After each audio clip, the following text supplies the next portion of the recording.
جی بسم اللہ الرحمن الرحیم وبہ نستعین صلی اللہ علیہ وسلم۔ الایمان بصفات اللہ تعالی، اللہ تعالی کی صفات پر ایمان۔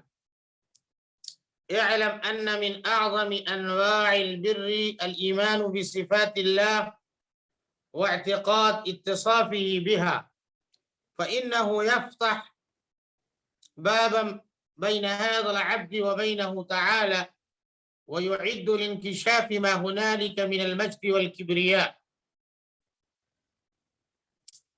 یہ بیان فرما رہے ہیں کہ نیکی کی سب سے بڑی اور عظیم قسم جو ہے وہ اللہ تعالیٰ کی صفات پر ایمان لانا ہے، اور اس بات کا عقیدہ رکھنا ہے کہ اللہ تعالیٰ ان تمام تر صفات کے ساتھ متصف ہے، کیونکہ صفات پر ایمان لانا اللہ اور بندے کے درمیان ایک دروازے کو کھول دیتا ہے، اور پھر اس کے بعد بندے کے لیے اللہ تبارک و تعالیٰ کی بزرگی اور بڑائی جو ہے وہ ظاہر ہوتی ہے صفات پر ایمان لانے کے بعد۔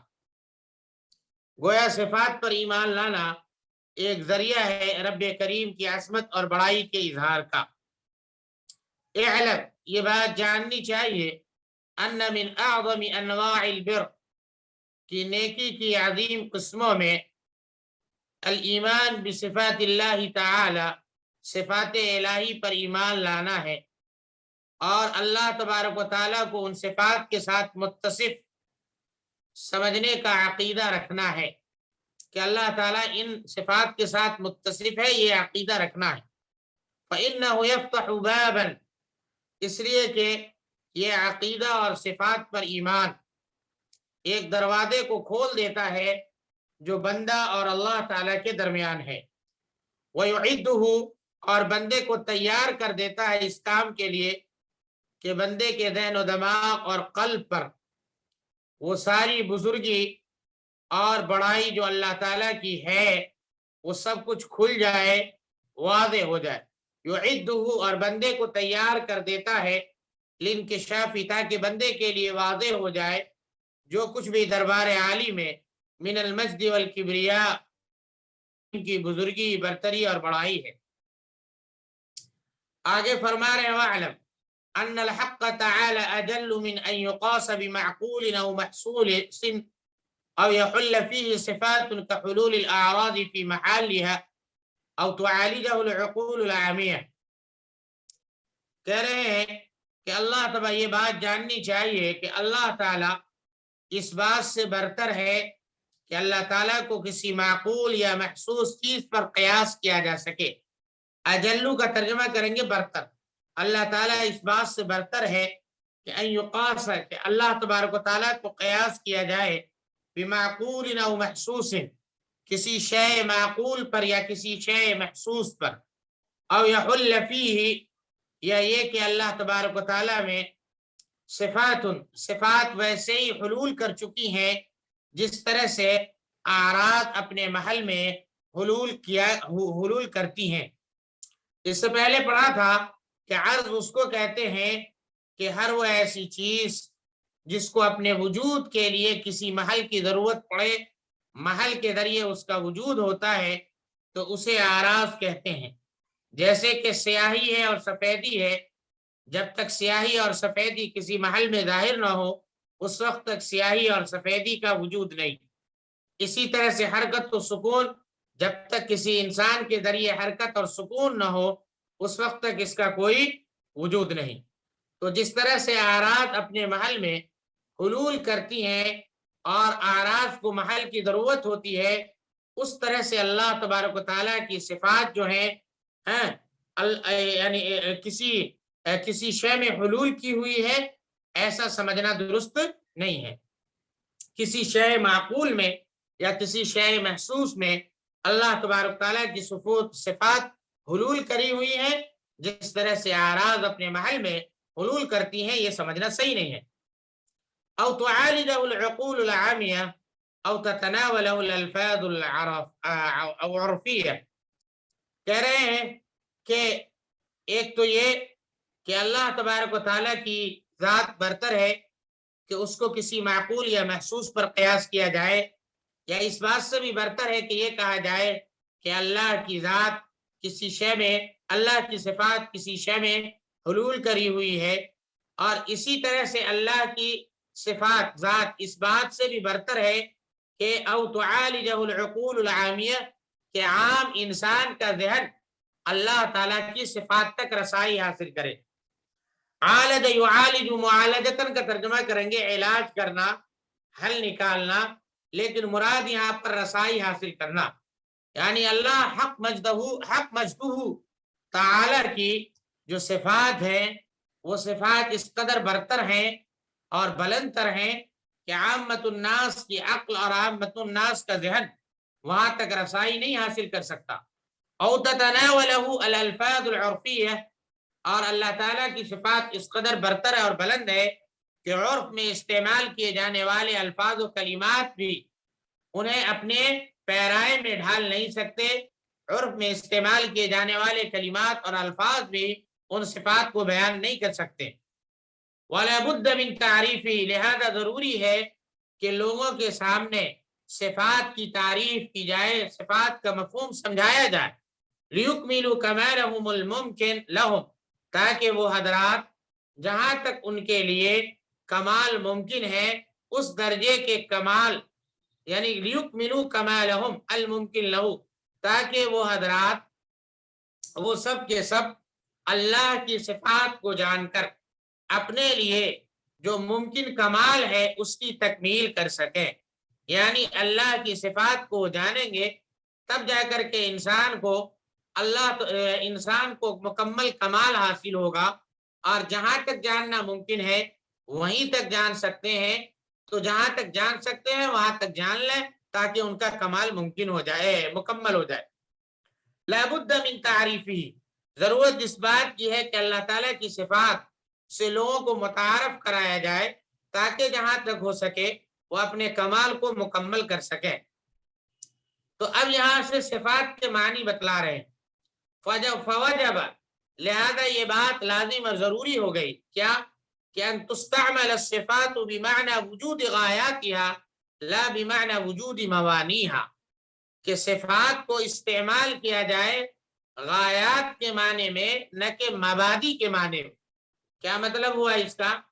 مطلب اس کا یہ ہے کہ صفات کے جو کلمات استعمال کیے جاتے ہیں اللہ تعالیٰ کی صفات حسنہ کے طور پر، زیادہ تر وہ کلمات ہیں جو انسانوں کے لیے بھی استعمال کیے جاتے ہیں، جیسے اللہ تعالیٰ سنتا ہے، اللہ تعالیٰ دیکھتا ہے، تو جب سمیع کہتے ہیں کسی انسان کے بارے میں تو یہ لازم آتا ہے کہ اس کے پاس ایک کان ہے، وہ آلہ سمع ہے، اس کے ذریعے سن کر وہ کسی چیز کا علم حاصل کرتا ہے، تو آلہ سمع یہ مبدا ہے، ذریعہ ہے، اور جو علم حاصل کرتا ہے سن کر وہ غایت ہے، یعنی وہ انتہا ہے اور وہ مقصد ہے۔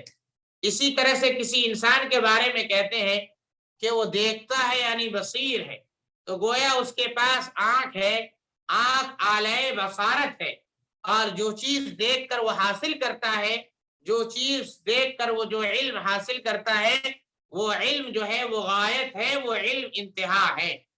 تو جب انسان کے لیے بصارت ثابت کرتے ہیں تو آنکھ کا ثابت کرنا، آلہ کا ثابت کرنا یہ لازم آتا ہے، لیکن جب یہی انہی دونوں صفات کو اللہ تعالیٰ کے ساتھ خاص کریں تو ہم کہیں کہ اللہ تبارک، تو جب اللہ تعالیٰ کے ساتھ خاص کریں گے تو ہم یہ کہیں گے اللہ تبارک و تعالیٰ سنتا ہے، اللہ تعالیٰ دیکھتا ہے، لیکن انسان کی طرح اللہ تبارک و تعالیٰ کے لیے نہ آلہ ہے آنکھ کی شکل میں جو دیکھنے کا آلہ ہے، اور نہ کان کی شکل میں جو ہے سننے کا آلہ ہے، بلکہ اللہ تبارک و تعالیٰ جو ہے وہ بصارت کی جو غایت ہے، انتہا ہے، اس سے واقف ہے، اور سماع یعنی سماعت کی جو انتہا اور جو اصل مقصد ہے اس سے بھی واقف ہے۔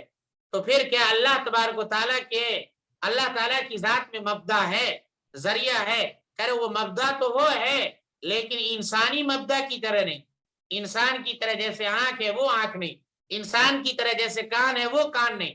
اب مبدا ہے کس شکل میں ہے اور اس مبدا سے غایت کیسے حاصل ہوتی ہے، یہ تمام تر انسان سے ماورا چیز ہے، انسان کی طرح نہیں ہے، بلکہ نہ انسان کی طرح مبدا ہے اور نہ مبدا سمع ہے اور نہ مبدا بصارت ہے، بلکہ کہا کہ اللہ تبارک تعالیٰ کا مبدا انسانی مبدا سے بلندتر ہے۔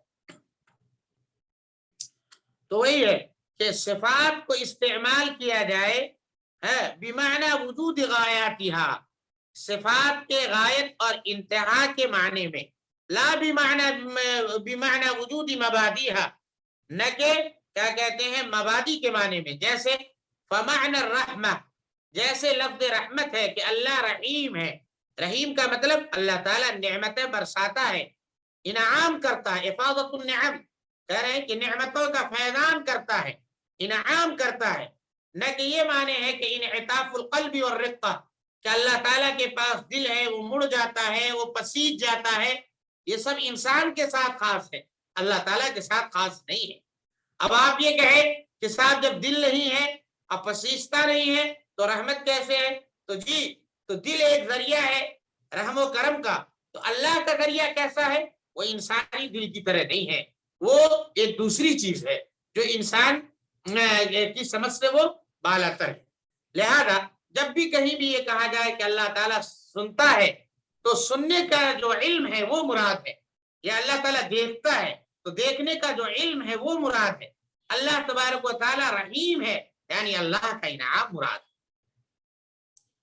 تو ایک مطلب تو یہ ہو گیا صفات کا، یعنی صفات کا ایک مفہوم تو یہ ہو گیا کہ صفات کے الفاظ کو غایت کے معنی میں مراد لیا جائے نہ کہ مبدأ کے معنی میں، اور دوسرا مطلب یہ ہے ان تستعار الفاظ تدل على تسخير الملك لمدينته لتسخيره لجميع الموجودات اذ لا عبارة في هذا المعنى افصح من هذه۔ اب یہ کہہ رہے کہ اللہ تبارک و تعالی پوری کائنات کو کنٹرول میں کیے ہوا ہے، تو کنٹرول میں کیے ہوا ہے اور مخلوق کا ذرہ ذرہ، کائنات کا ذرہ ذرہ اللہ تبارک و تعالیٰ کے فرمان کے تابع ہے، تو ایسی صورت میں اللہ تعالیٰ کی اس صفت کو بیان کرنے کے لیے ایسے الفاظ مستعار لیے جائیں، ایسے الفاظ استعمال کیے جائیں جو الفاظ اس مفہوم کو بتلائے کہ جس طرح سے ایک بادشاہ کے کنٹرول میں پورا شہر، پورا ملک ہوتا ہے، اسی طرح سے اللہ تبارک و تعالیٰ کے کنٹرول میں کائنات کی ایک ایک چیز ہے، اور ہر چیز اللہ تبارک و تعالیٰ کے فرمان کے تابع ہے، کوئی چیز اللہ تبارک و تعالیٰ کے فرمان سے ہٹ نہیں سکتی۔ تو کہہ رہے ہو ان تستعار الفاظ، کہ جہاں پر تسخیر کے معنی بیان کرنا ہو کہ اللہ تعالیٰ کا کنٹرول ہے ہر چیز پر، ہر چیز کو اپنے کنٹرول میں رکھے ہوا، وہاں پر مستعار الفاظ، ایسے الفاظ بطور مستعار استعمال کیے جائیں تدل، جو دلالت کرے علی تسخیر الملک لمدینتہ، کہ ایک یعنی بادشاہ کے اپنے شہر کو پوری طرح سے کنٹرول کرنے کے معنی پر دلالت کرے، یہ تسخیر ہی، کیونکہ اللہ تبارک و تعالیٰ تمام موجودات کو کنٹرول میں کیے ہوا ہے، اذ لا عبارت فی هذا المعنى افصح من هذه، لہذا اس معنی میں یعنی تسخیر کے لفظ سے زیادہ فصیح کوئی ایسا لفظ، کنٹرولنگ پاور کے لفظ سے زیادہ فصیح کوئی ایسی عبارت اس معنی میں نظر نہیں آتی، اذلا، کیونکہ نہیں ہے کوئی عبارت جو اس مفہوم کو بیان کرے، تسخیری مفہوم کو بیان کرے، اس لفظ سے زیادہ فصیح، یعنی لفظ تسخیر سے زیادہ فصیح، لفظ کنٹرولنگ پاور سے زیادہ فصیح کوئی دوسرا لفظ نہیں ہے۔ اسی طرح سے یہ کہہ رہے ہیں کہ کچھ صفات ایسی ہیں جو مشتبہات ہیں، یعنی جن سے یعنی اشتباہ پیدا ہو سکتا ہے، تو ان صفات کے لیے جو کلمات استعمال کیے جائیں گے ان کا کیا مفہوم ہوگا اس کو بھی بیان کر رہے ہیں۔ وَأَن تُسْتَعْمَلَ تَشْبِيهَاتٌ، کہ تشبیہات کے کلمات استعمال کیے جائیں، بشرط، اس شرط کے ساتھ، اللہ یقصد الی انفسها، کہ اس سے اپنا یعنی ان کلمات سے اپنی ذات مراد نہ لی جائے، بل الی معان، بلکہ وہ مفہوم مراد لیے جائیں، مناسبت اللہ، جو عرف کے مطابق کلمہ تشبیہ کے، یعنی جو عرف کے مطابق متشابہات کے مناسب ہوں۔ پھر سے ترجمہ کر رہا ہوں کہ مشتبہات کے کلمات استعمال کیے جائیں، یعنی صفات میں جو مشتبہات کے کلمات ہیں وہ استعمال کیے جائیں، مگر اس شرط کے ساتھ کہ ان کلمات سے انسان اپنی کوئی چیز مراد نہ لے، بلکہ وہ مفہوم مراد لے جو ان مشتبہات کے مناسب ہے عرف کے اعتبار سے، جیسے فَيُرَادُ بِبَسْطِ الْجُودِ کہ اللہ تعالیٰ اپنے ہاتھ کو پھیلائے ہوا ہے۔ اب انسان بھی ہاتھ پھیلاتا ہے اور اللہ تعالیٰ بھی ہاتھ پھیلا رہا ہے، تو ظاہر سی بات ہے اس کا معنی مشتبہ ہوا ہے نہیں۔ تو اللہ کے دونوں ہاتھ یداہ مبسوطتان، انسان کے دونوں ہاتھ پھیلے ہوئے ہیں، تو یہ اللہ کی وہ صفات ہے جو متشابہات کے قبیل کی ہیں۔ لہذا یہاں پر بسط ید سے، ہاتھ پھیلانے سے مراد جو ہے سخاوت ہے۔ جب یہ کہیں گے کہ اللہ تعالیٰ ہاتھ پھیلائے ہوا ہے تو اس سے انسان اپنے جیسا ہاتھ پھیلانا مفہوم نہیں لے گا، بلکہ اللہ تعالیٰ ہاتھ پھیلائے ہوا ہے تو ایسی صورت میں عرف میں اللہ تبارک و تعالیٰ سے متعلق ہاتھ پھیلانے کا مفہوم یہ ہوتا ہے یعنی سخاوت کرنا۔ فَيُرَادُ بِبَسْطِهِ الْيَدِ، لہذا اللہ تعالیٰ کے ہاتھ پھیلانے سے مراد لیا جائے گا، مثال کے طور پر سخاوت مراد لی جائے گی۔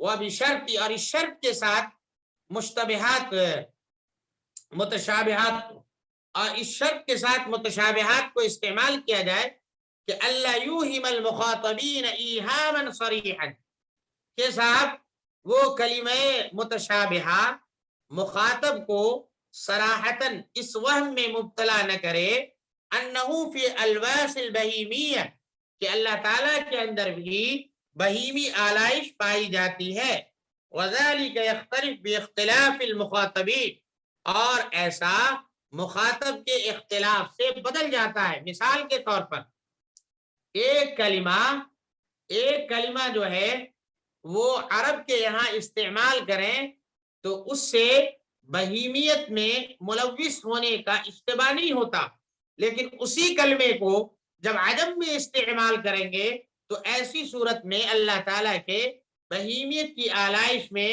ملوث ہونے کا خدشہ پیدا ہوتا ہے۔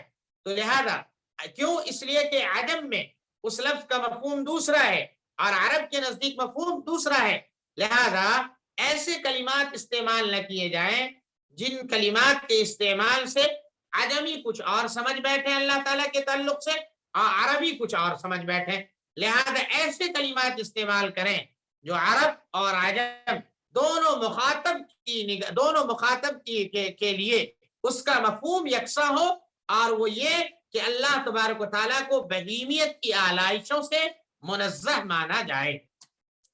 وہی کریں کہ اس شرط کے ساتھ کہ متشابہ کلمات کو، متشابہ صفات کو اس طرح نہ استعمال کیا جائے کہ صریحی طور پر مخاطب جو ہے اس وہم میں مبتلا ہو جائے کہ نعوذ باللہ اللہ تعالیٰ کے اندر بھی بہیمیت کی آلائش پائی جاتی ہے، اور ایسا مخاطب کے بدلنے سے ہوتا ہے۔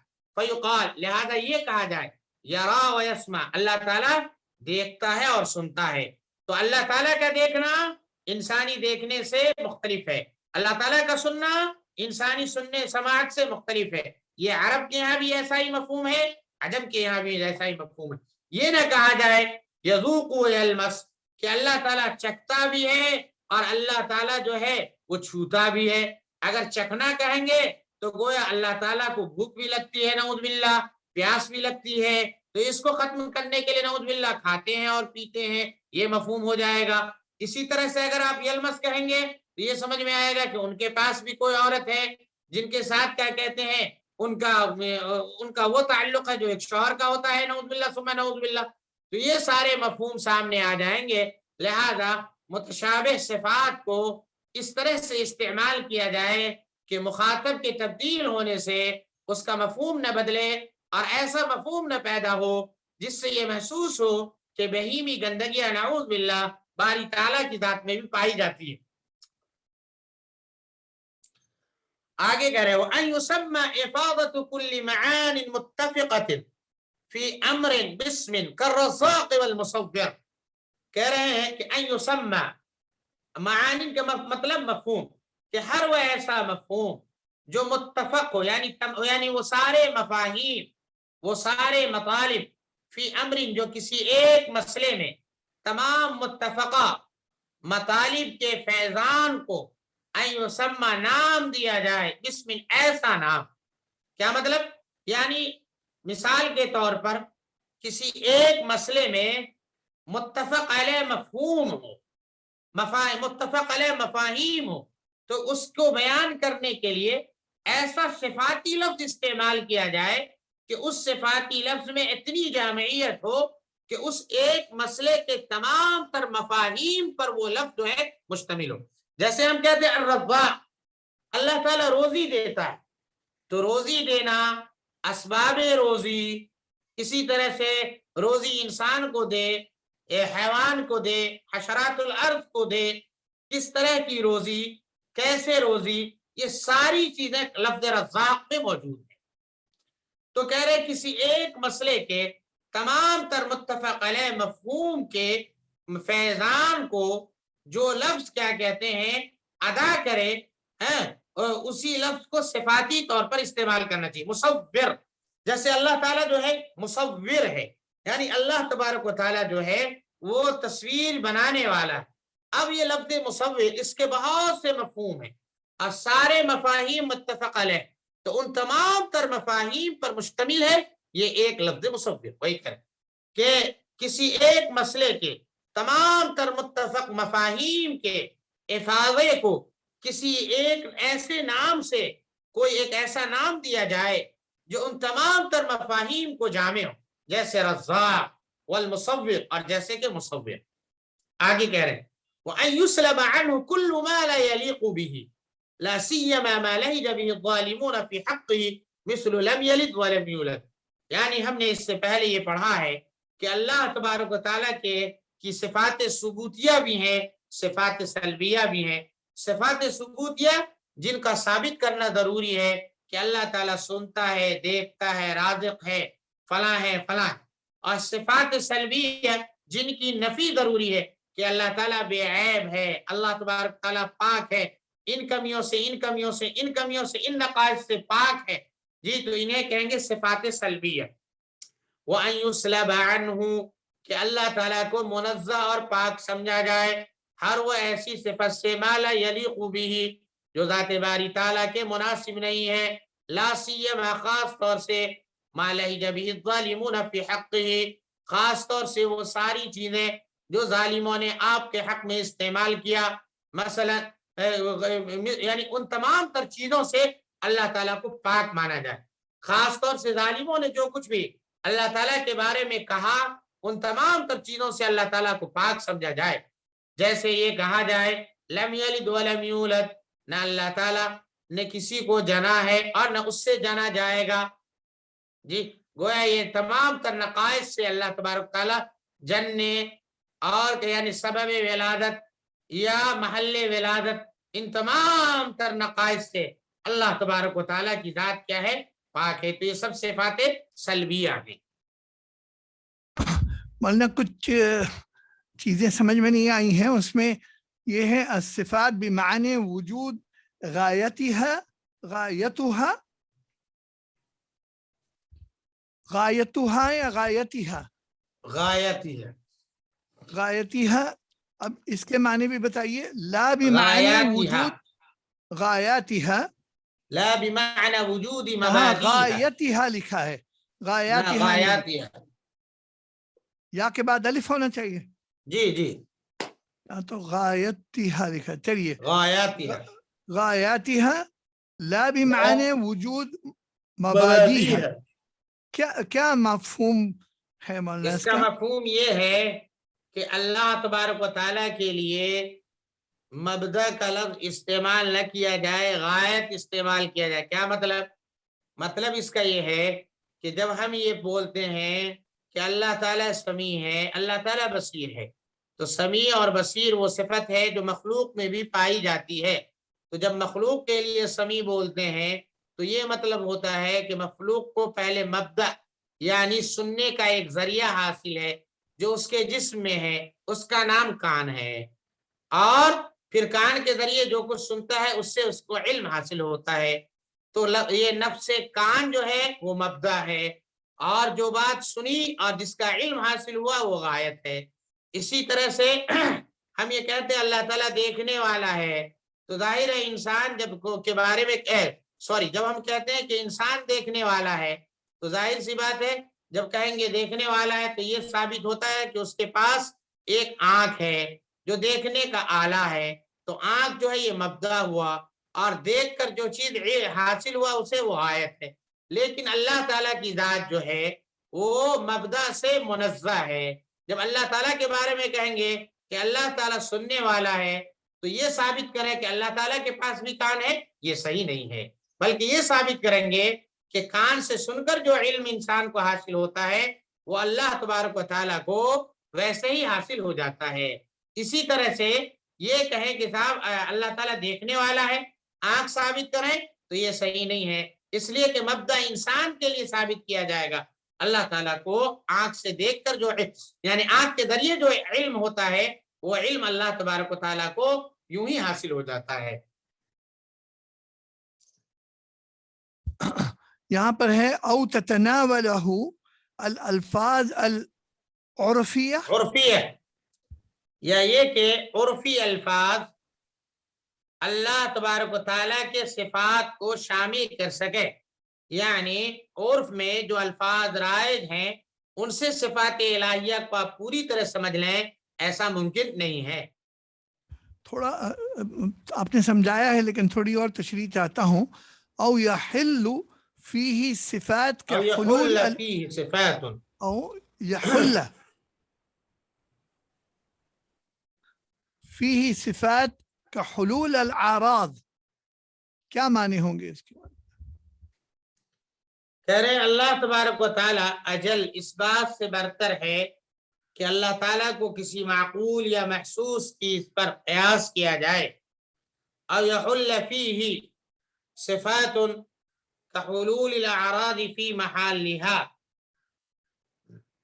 مطلب یہ ہے یا یہ کہ وہ صفات او یحل فیہ یا وہ صفات اللہ تعالیٰ کی حلول کر گئی ہیں کسی شے معقول میں یا کسی شے محسوس میں، جس طرح سے عرض اپنے محل میں حلول کرتی ہے، یعنی اعراض کو اپنے محل کی ضرورت پڑتی ہے اپنے وجود کے لیے.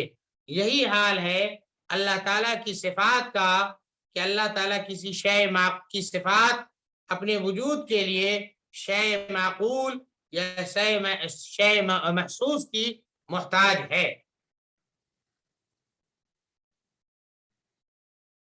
یہاں اعراض کے مثال رنگ ہے، بو ہے، جیسے رنگ ہے، جب تک کہ رنگ کا اظہار نہ ہو کسی جگہ پر اس وقت تک رنگ کا وجود نہیں، چاہے وہ سفید رنگ ہو چاہے کالا رنگ ہو. تو گویا یہ مطلب ہے کہ جب تک کسی شے کے ذریعے اللہ کی صفات کا اظہار نہ ہو اس وقت تک صفات کا وجود نہیں. کیا یہ مطلب ہے؟ ہم نے پڑھا تھا اعراض اور اس کا ایک اور جوہر. تو اعراض وہ جو کہ ایک محل کی ضرورت ہے جس کو، اور جوہر جو بے محل محل کی ضرورت نہ. جوہر کی ایک مثال دے سکتے ہیں مولانا؟ کل پرسوں تو یہ لفظ آیا تھا. جی نہیں بہت پرانا ہے مولانا لفظ جوہر. تو نہیں کل پرسوں بھی آیا تھا. اچھا ہاں، اور اس سے پہلے بھی آیا تھا. اس معنی میں جوہر تو بار بار آتا ہے کہ کسی چیز کا جوہر، لیکن یہ جو نہیں وہ جوہر یہی اعراض کے مقابلے میں جو جوہر تھا، اعراض کے مقابلے میں جو جوہر تھا وہ 2 بار آ چکا ہے اور دونوں بار میں نے مثال دے دیے. اب میں دیکھ لیتا ہوں، ابھی میرے ذہن میں نہیں. ٹھیک ہے کوئی بات نہیں. جی لا سیما ما لحج کیا معنی ہوں گے؟ ما لا یلیق به، لا سیما ما لحج به الظالمون فی حقه. آخری سطر اس پیراگراف کی لاسٹ لائن، کم از کم یہ نسخے میں، میرے پاس جو نسخہ ہے آپ کا موبائل الٹا ہو گیا من. ہاں جی تو اس کے کیا معنی ہوں گے؟ اس کی وأن يسمى إفاضة كل معان جی متفقة متفقة في أمر باسم. أن يسمى إفاضة كل معان متفقة. إفاضة کے معنی مالنا وأن فیضان يسمى فیضان فیضان. ہاں بہاؤ بہاؤ، یعنی کسی ایک مسئلے میں تمام تر متفقہ مفاہیم کے فیضان کو ایک ایسا نام بسم کو نام دیا جائے. بسم ایک ایسا نام کیا مطلب؟ یعنی ایسا نام جو تمام تر مفہوم پر شامل ہو، جیسے رزاق اور مصور. وأن يسلب عنه، اور اللہ تعالیٰ سے نفی کی جائے، اللہ تعالیٰ کو پاک قرار دیا جائے ہر وہ یسلب کے ایسی معنی صفت سے جو اللہ تعالیٰ کے لائق نہیں ہے. یسلب کے معنی کیا ہوں گے؟ معنی چھیننا، سلب یا سلوب چھیننا، مراد یہاں پاک قرار دینا. اور لا سیما ما لحج به لا سیما، الظالمون. خاص طور سے لا سیما کے معنی خاص طور پر، خاص طور سے ما لہجہ جو کچھ کے کہا ظالموں نے اللہ تعالیٰ کے حق میں، ان سے بھی اللہ تبارک و تعالیٰ کو پاک قرار دیا جائے. فی حقه مثلا لم یلد ولم یولد. بس یعنی اللہ تعالیٰ کو ہر وہ ایسی صفت جو اللہ کے لائق نہیں ہے اس سے پاک قرار دیا جائے، اور جو کچھ کے ظالموں نے آپ کے بارے میں کہا اللہ تعالیٰ کے بارے میں اس سے بھی اللہ تعالیٰ کو پاک سمجھا جائے. بس مثال کے طور پر یہ کہا جائے لم یلد ولم یولد، نہ اس نے جنا ہے نہ اس سے جنا گیا ہے، نہ اس نے جنا ہے اور نہ وہ جنا گیا. لم یلد نہ اس نے جنا ہے، ولم یولد اور نہ وہ جنا گیا ہے. ٹھیک ہے مولانا، واضح ہے. لم یلد نہ اس نے جنا ہے اور نہ اس نے جنا ہے اور نہ وہ جنا گیا ہے. اس سے پہلے جو ترجمہ میں نے کیا تھا اس میں زبان سے نکل گیا تھا ولم یولد اور نہ اس سے جنا گیا، یعنی نہ اس نے جنا ہے اور نہ وہ جنا گیا ہے. یہ مطلب یہ ما لحج به کے معنی کیا ہوں گے مولانا؟ ماں مانے جو کچھ، لہجہ مانے کہنا. لہجہ، اچھا. قد اجمعت الملل السماوية قاطبة على بيان الصفات على هذا الوجه. تیرے تمام آسمانی مذاہب کا اتفاق ہے، قاطبتاً تمام، اجمعت اتفاق، تیرے تمام آسمانی مذاہب کا اتفاق ہے علی بیان الصفات، کہ صفات الہیہ کو بیان کیا جائے علی وجہ هذا الوجہ، اسی طریقے پر، یعنی جو اوپر بیان کیا گیا ہے انہی طریقے پر صفات الہیہ کو بیان کیا جائے. وعلى ألا تستعمل تلك العبارات على وجهها، وعلى أن تستعمل تلك العبارات على وجهها، اور اس بات پر بھی اتفاق ہے کہ ان عبارتوں کو ویسے ہی ہو بہو استعمال کیا جائے. ولا يبحث عنها أكثر من استعمالها، اور استعمال سے زیادہ ان کے بارے میں بحث نہ کی جائے. یہ صفت کیسے ہے، اللہ تعالیٰ سمیع کیسے ہے، بصیر کیسے ہے، علیم کیسے ہے، خبیر کیسے، یہ سب بحث نہ کی جائے. جیسے جیسے استعمال بتا دیا گیا ویسے استعمال کیا جائے. وعلی ھذا، اور اسی طریقے پر وہ صدیاں گزر گئیں جن کے بارے میں خیر ہونے کی شہادت دی گئی، جن کے خیر ہونے کی شہادت دی گئی. ثم خاض طائفۃ من المسلمین، پھر مسلمانوں کی ایک جماعت گھس گئی، داخل ہوئی، فی البحث عنہا، یعنی ان صفات کی بحث و تحقیق میں، و تحقیق معانیہا، اور ان صفات کے مفاہیم کی تحقیق میں، من غیر نص، بغیر کسی نص کے، ولا برہان قاطع، اور بغیر کسی قطعی دلیل. قال النبی صلی اللہ علیہ وسلم، حضرت صلی اللہ علیہ وسلم نے ارشاد فرمایا، تفکروا فی الخلق، کہ مخلوق کے بارے میں سوچو، ولا تفکروا فی الخالق، لیکن خالق کے بارے میں مت سوچو، مت غور کرو. قال یعنی مخلوق کے بارے میں غور کرو لیکن خالق کے بارے میں غور مت کرو. اور وقال اور فرمایا اللہ کے رسول صلی اللہ علیہ وسلم نے اللہ تعالیٰ کے اس ارشاد کے بارے میں وَأَنَّ إِلَىٰ رَبِّكَ الْمُنْتَهَىٰ کہ آپ کے رب کی طرف ہر کسی کی انتہا ہے، یعنی ہر کسی کو آپ کے رب کی طرف پہنچنا ہے. لا فکرۃ فی الرب مطلب یہ ہے ان الی ربک المنتہی کی تشریح فرمائی کہ رب کے بارے میں غور و فکر نہیں کیا جائے گا.